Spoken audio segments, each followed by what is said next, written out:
Okay, it is 3:31. You can hear me, Michelle? Can you hear me? Okay.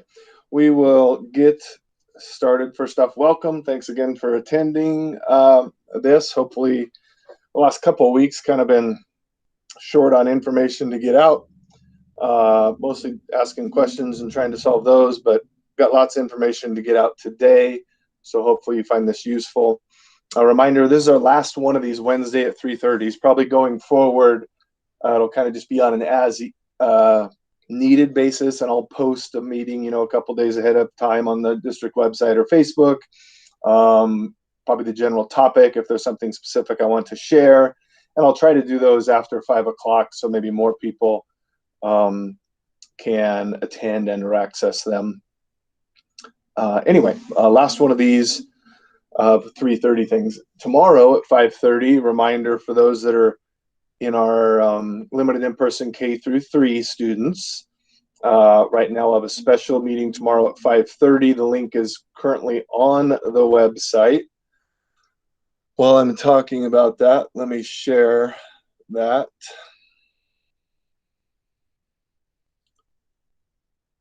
I think.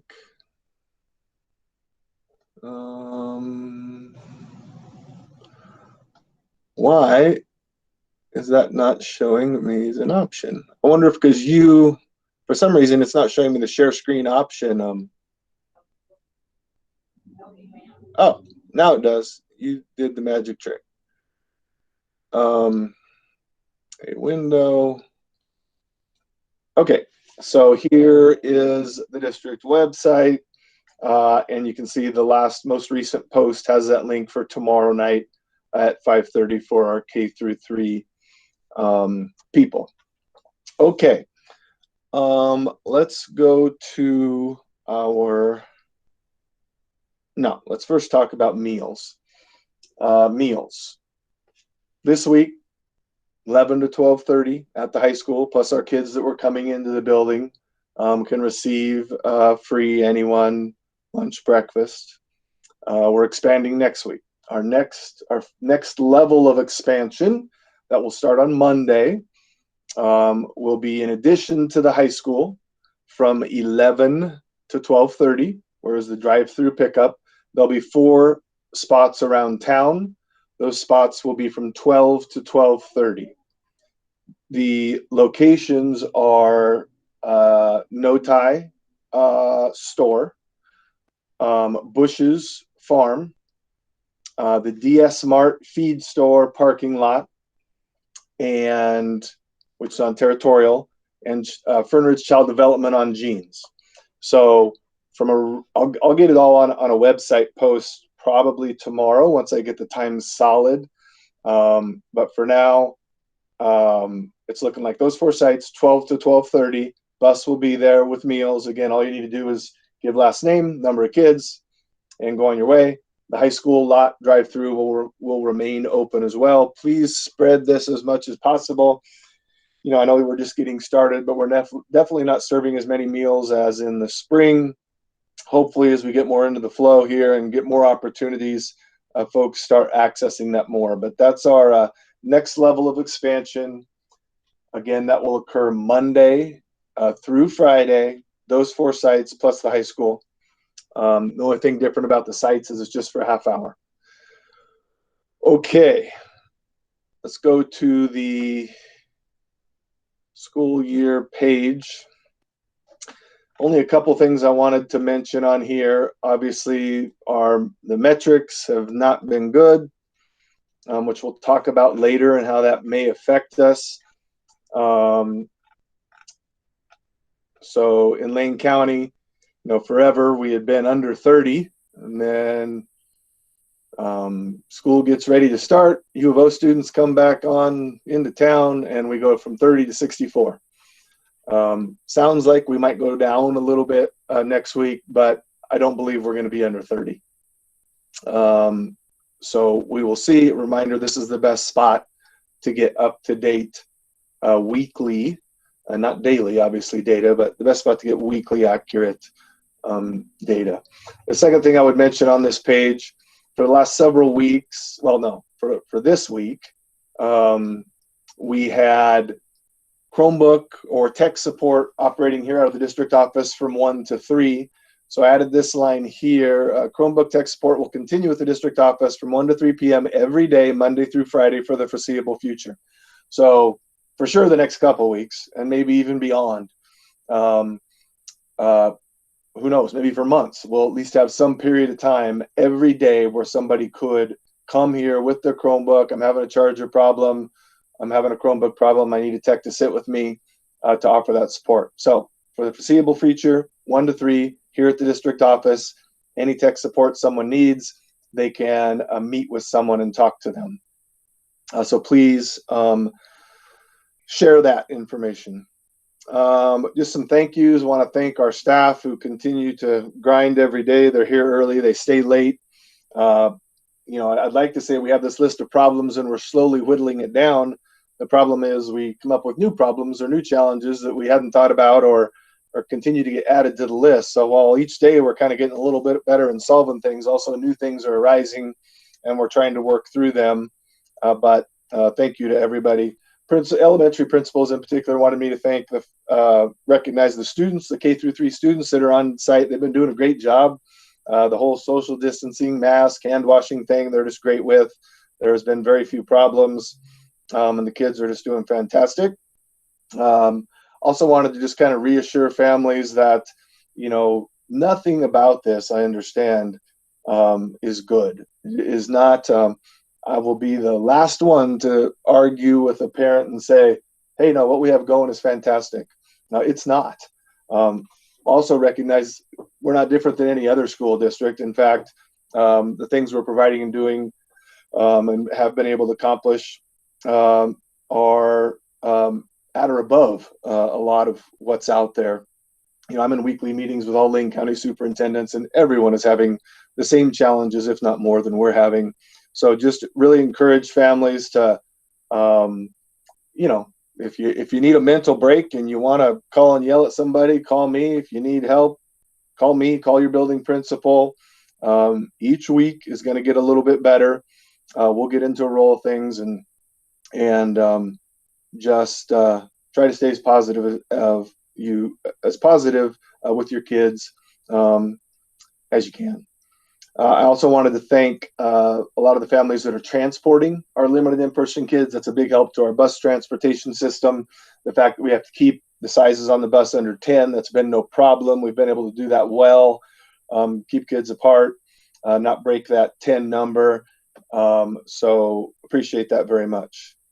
A couple reminders.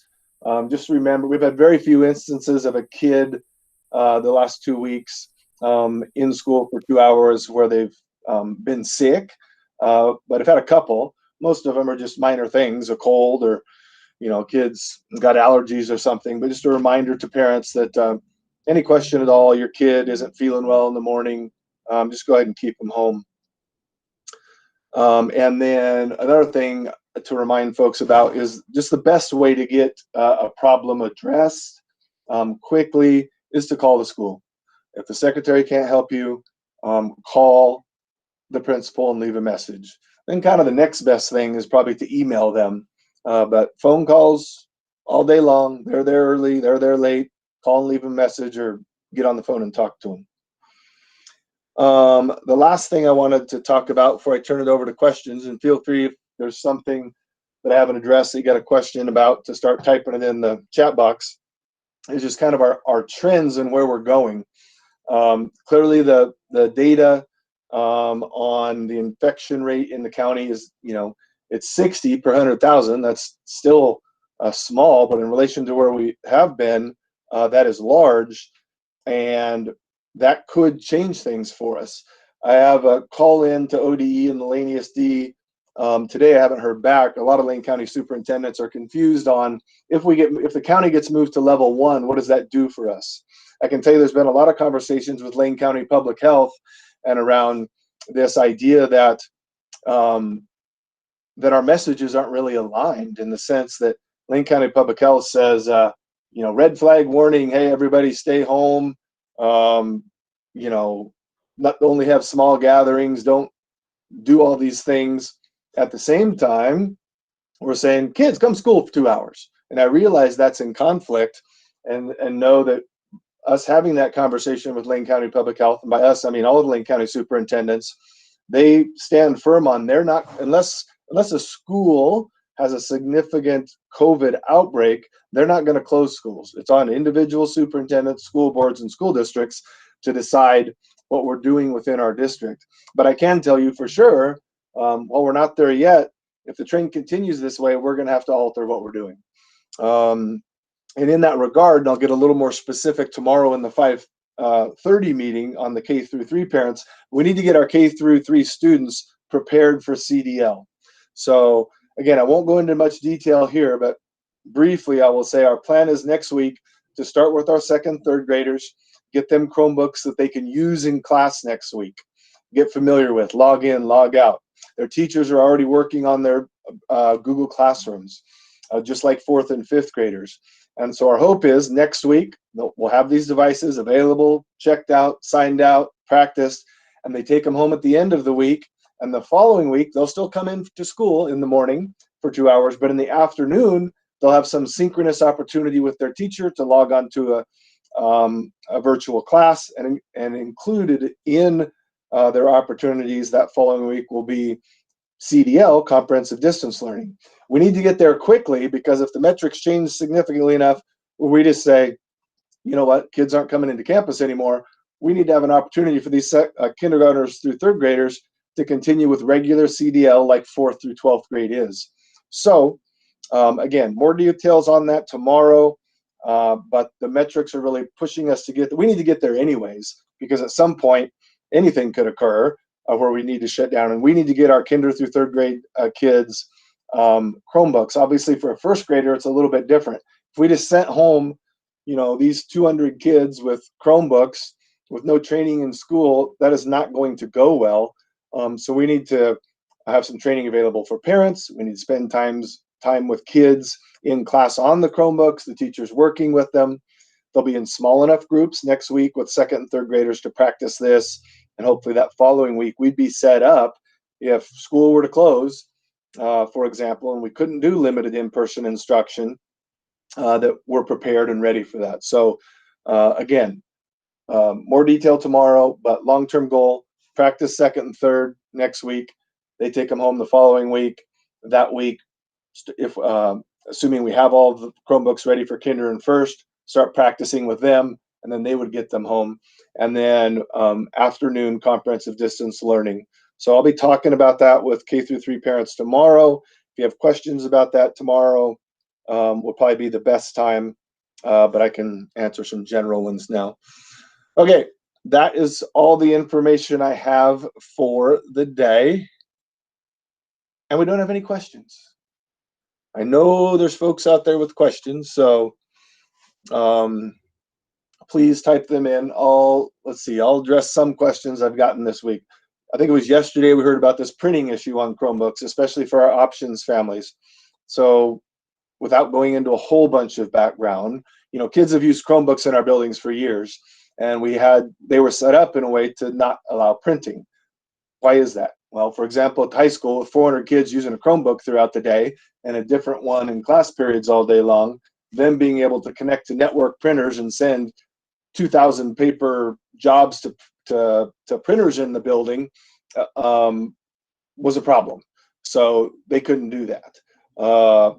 Anyway, we have discovered a way to unlock the option where you can add your home printer, but if their Chromebooks on site, it still won't connect to our network printers and jam them up and burn through, you know, color ink and paper and all that kind of stuff. So if you hear of this problem, I think what a parent needs to do, the device needs to be hooked up to the internet, obviously on Wi-Fi, log on, log off. You should be able to either directly USB connect to your printer or follow your printer instructions in regards to adding a printer on the Chromebook. If you have difficulty with that, a call to the building, coming here 1 to 3 would probably be the best ways to help get that solved.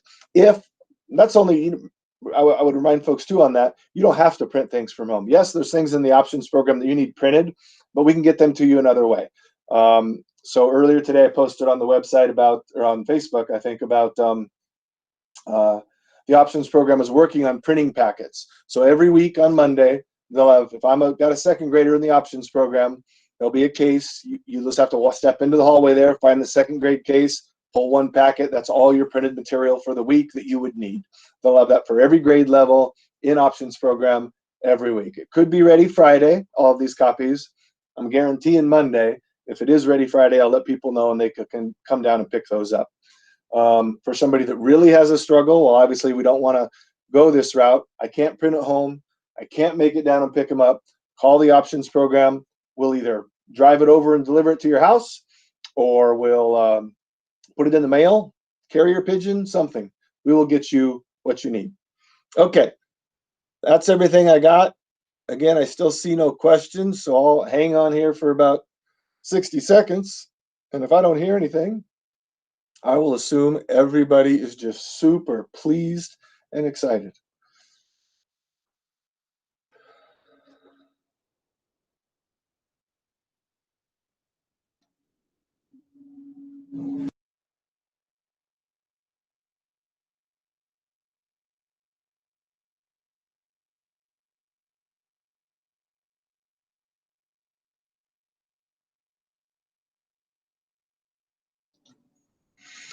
Okay, if you have any questions that come up after this, feel free to email, call me, call your building principals. Again, I appreciate you coming. Feel free to share everything we talked about today. And again, the K-3 families tomorrow night, 5:30. That's just for our district people that are limited in-person instruction. We'll talk to you then. Thanks a bunch.